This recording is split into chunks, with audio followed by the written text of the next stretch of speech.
Hello children, good morning. Today in Social Studies chapter number 15, I will teach you the lesson towards freedom.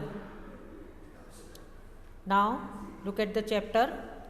India has always been famous for spices, textiles, jewelry and pearls.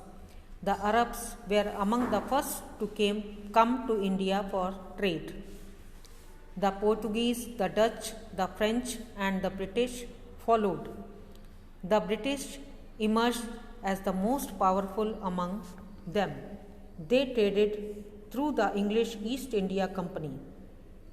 The company bought goods cheaply from India and sold them abroad at high prices. This resulted in huge profits for the company. Little by little, the English East India Company established control over the whole of India, taking advantage of the lack of unity among the Indians. The British conquered large parts of India and established their rule. Discontent among Indians. Discontent means dissatisfaction among Indians. Once the British were firmly established in India, they exploited the farmers, traders, craftsmen, and the rulers of local kingdoms. The farmers were made to pay very high taxes. Even during floods and droughts, the farmers had to pay their share of taxes. They were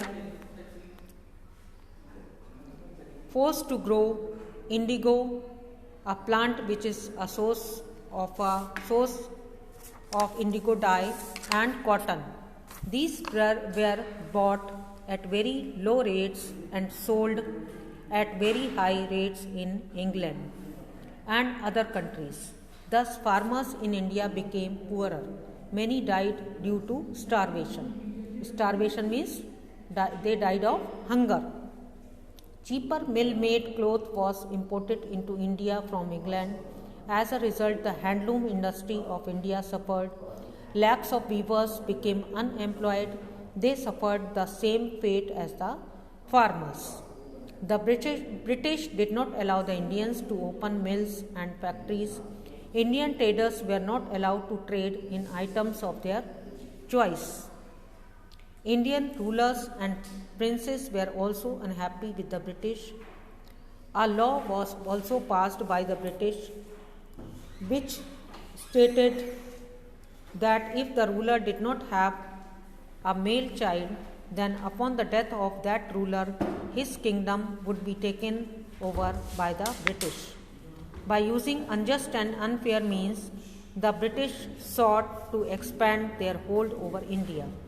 The dissatisfaction and anger of most Indians led them to revolt against the British. Ever since the coming of the British, people in different parts of India had been protesting against their unfair policies. However, there was no unity in their protests. It was only in 1857 that a major revolt broke out. This was the first war of independence, also called the Sepoy Mutiny or the Great Revolt of 1857. It was an important event in our struggle for freedom. The revolt was started by the Indian soldiers serving in the British Army in India. A new rifle called the Enfield had been introduced in India. A rumor spread that the grease used in the bullets was made from the fat of cows and pigs. Soldiers had to bite off the greased wrapper of the bullet before loading it in the rifle. This was against the religious sentiments of both Hindu and Muslim soldiers. They refused to use these rifles and revolted. The revolt started at Meerut and soon spread to the large parts of northern and central India. Farmers, craftsmen and other sections of the society joined the revolt.